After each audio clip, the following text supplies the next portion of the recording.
14 April 2014 Bollywood star Salman खानच्या घराबाहेर गोळीबार करण्यात आला। त्यानंतर गोळीबार करणाऱ्या दोघांना पोलिसांनी अटक केली। या दोघांना शस्त्र पुरवणाऱ्या आणखी दोघांना पोलिसांनी गुजरातमधून ताब्यात घेतलं, पण त्यापैकी एकानं लॉकअपमध्ये असताना गळफास घेत आत्महत्या केली। त्याचं नाव होतं अनुज थापन। आता अनुजनं ही आत्महत्या का केली? या गोळीबार प्रकरणात त्याचं नेमकं कनेक्शन काय होतं, जाणून घेऊयात या व्हिडिओतून।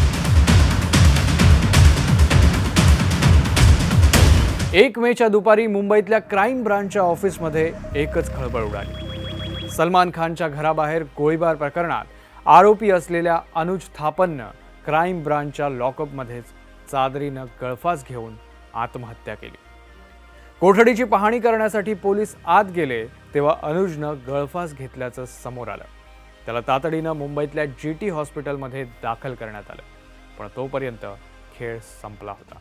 14 एप्रिलला बिश्नोई गँगच्या सागर पाल आणि विकी गुप्तानं सलमान खानच्या गॅलेक्सी अपार्टमेंट बाहेर गोळीबार केला। त्यांनी एकूण 5 गोळ्या झाडल्या, त्यातल्या 2 गोळ्या सलमानच्या घराच्या भिंतीला लागल्या होत्या। गोळीबार केल्यानंतर दोघेही आरोपी गुजरातला पळाले, पण पोलिसांनी गुजरातच्या भुजमधून दोघांच्या मुसक्या आवळल्या।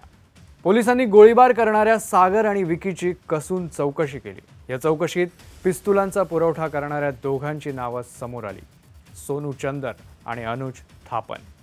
पोलिसांनी या दोघांना ताब्यात घेण्यासाठी पंजाब गाठलं। तिथून सोनू चंदर आणि अनुज थापन दोघेही पोलिसांच्या तावडीत सापडले। ट्रकवर क्लीनर म्हणून काम करणाऱ्या अनुज थापननं विकी गुप्ता आणि सागर पालला जिवंत काडतुसं आणि 2 पिस्तुलं दिली होती। सलमानच्या घराबाहेर गोळीबार करण्यात आला।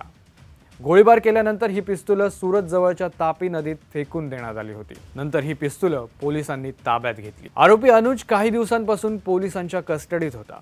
त्याच्यावर याआधी हत्येचा प्रयत्न, खंडणीसारखे गुन्हे त्याच्यावर नोंद आहेत। पण पोलिसांच्या ताब्यात असलेला हाच अनुज थापन 1 मेला टॉयलेटमध्ये गेला। तिथं त्याने चादरीच्या मदतीनं गळफास घेतला आणि स्वतःला संपवलं। या आत्महत्येनंतर त्याच्या वकिलांकडून अनेक प्रश्न उपस्थित केले जात आहेत। त्याचं पोस्टमॉर्टमही इन कॅमेरा करावं अशी मागणी होते।